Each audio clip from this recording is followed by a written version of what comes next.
There's a version of wisdom that we're very comfortable with as people.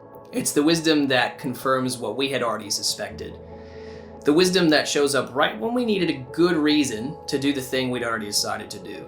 And that feels a lot like clarity for us. It feels like peace. And we call it wisdom because, well, what else would we call it? James has something to say about that. We spent a lot of time in this letter watching James press on the gap between what people profess and how they actually live. He's done it with faith and works. He's done it with the tongue. And now towards the back of his letter, he does it with wisdom, because it turns out that wisdom is one of the places we are most capable of deceiving ourselves, and James knows it. So let's spend some time in two passages that sit on either side of this letter. And they belong together. The first is James chapter 1, 5-8, and the second James 3, 13-18. And together they give us, I think, one of the most searching things that James writes. So here's where he starts, James 1:5. If any of you lacks wisdom, let him ask God, who gives generously to all without reproach, and it will be given him. Now the first thing to notice is the assumption underneath that sentence. James assumes that we lack wisdom. He does not say, if any of you happens to be running a little low on wisdom. He says, you need this, so go and get it. And the way you get it is not by accumulating enough experience or reading the right books or thinking hard enough about your situation. The way you get it is by asking God. That's a genuinely different claim. James is telling us that wisdom is a gift. It does not originate inside you. It comes from outside you, from above you. And the God who gives it, James says, gives generously and without reproach. There is no hesitation on God's part. There is no disapproval waiting for you when you arrive. God is not grudging with this. He gives to all who ask. And that tells us something important about the character of the God James is pointing us toward. But then comes verse 6, and James adds the condition. But let him ask in faith, with no doubting. For the one who doubts is like a wave of the sea that is driven and tossed by the wind. So ask in faith. Don't be double-minded. We talked about double-mindedness back when we were in chapter 1. The Greek word is disychos, literally two-souled. The person who asks God for wisdom but is already holding their preferred answer behind their back. The person who prays, Lord, show me what to do, but what they mean is, Lord, confirm what I've already decided. James says that person will not receive. Not because God is stingy, but because you cannot receive something you are not actually open to receiving. I think that's worth sitting with for a moment. Now, James does not leave us only with the question of where wisdom comes from. He also tells us how to recognize it. And that is where chapter 3 opens up. Who is wise and understanding among you? By his good conduct, let him show his works in the meekness of wisdom. James 3:13. So notice what James reaches for first. Not intelligence, not confidence, not the ability to make a compelling argument. He reaches for meekness. The truly wise person, James says, is recognizable by the texture of their life. And the texture he's describing is not aggressive, not self-promoting, not defensive under pressure. It's humble. It's characterized by a kind of gentleness that is not weakness. It is the gentleness of someone who does not need to win.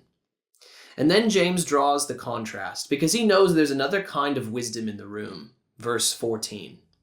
But if you have bitter jealousy and selfish ambition in your hearts, do not boast and be false to the truth. James 3:14. He goes on to name where this wisdom comes from. It's earthly, he says, unspiritual, demonic. 3 words, each one darker than the last.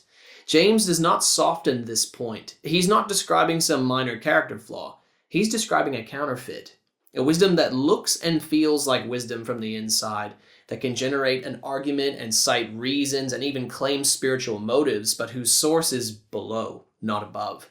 And its fruit gives it away. Verse 16. For where jealousy and selfish ambition exist, there will be disorder and every vile practice. James is not being dramatic. He's describing something he has watched happen inside real communities.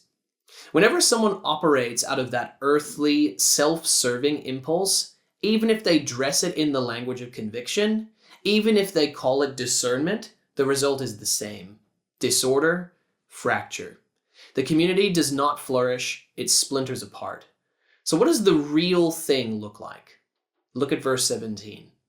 But the wisdom from above is first pure, then peaceable, gentle, open to reason, full of mercy and good fruits, impartial and sincere. 7 qualities, and James does not arrange them in random. He starts with purity, which is the root of everything else. To be pure in the sense James means is to have an undivided motive. To be actually seeking what is good and true rather than what is convenient or self-serving. Everything else in the list flows from that. When the motive is pure, the person is peaceable. They are gentle rather than combative. They are open to reason, which means they can actually be persuaded. They hold their own view with open hands.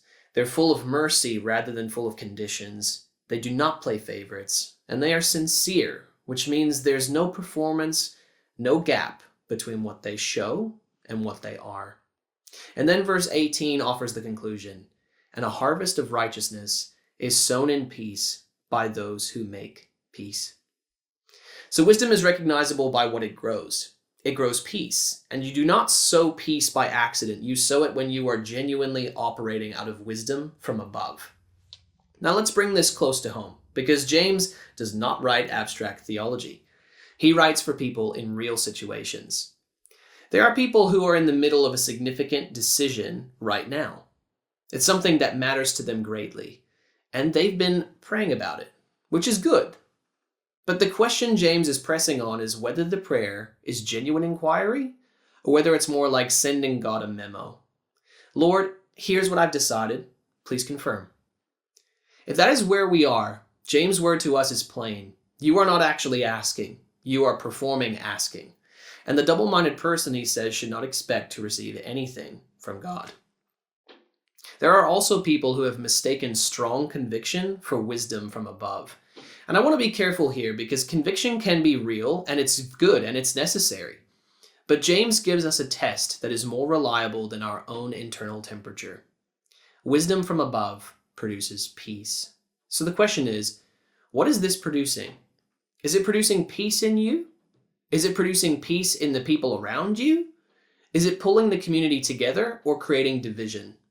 Strong feelings and settled certainty are not by themselves evidence that the voice you are following is wisdom from above. And there are people who have stopped asking altogether, not from arrogance, but from fear. Fear that if they actually ask, they might hear something they do not want to hear. To those people, James' word is the most generous thing in this message. God gives to all generously and without reproach. There is no cost for asking. There is no disapproval waiting. God is not waiting to catch you out. He's waiting to give. So here's what I want to put to each of you watching, and I'm putting it to myself as well. Where right now are you trusting your own read of a situation more than you're willing to genuinely put it before God? And separately, look at the texture of how you're engaging with people around you. Is it marked by what James describes? Purity of motive, a genuine disposition towards peace, gentleness that does not need to win, mercy that does not keep score? Or is there something underneath it that, if you're really being candid, is more about self-advancement or needing to be right or protecting what you have built? James gives us a test. Apply it honestly. The wisdom from above is a gift. It's available. It is given generously to all who ask without reproach, but it requires us to actually be open to receiving it. It requires us to come with open hands, not with our minds already made up. That's what it means to ask in faith. And that, James says, is where wisdom from above begins. Now, I hope and pray that the willingness to ask like that grows in each of us, not just at the crossroads moments, but in the ordinary texture of how we think and speak and relate to the people around us, because that is where wisdom from above does its deepest work.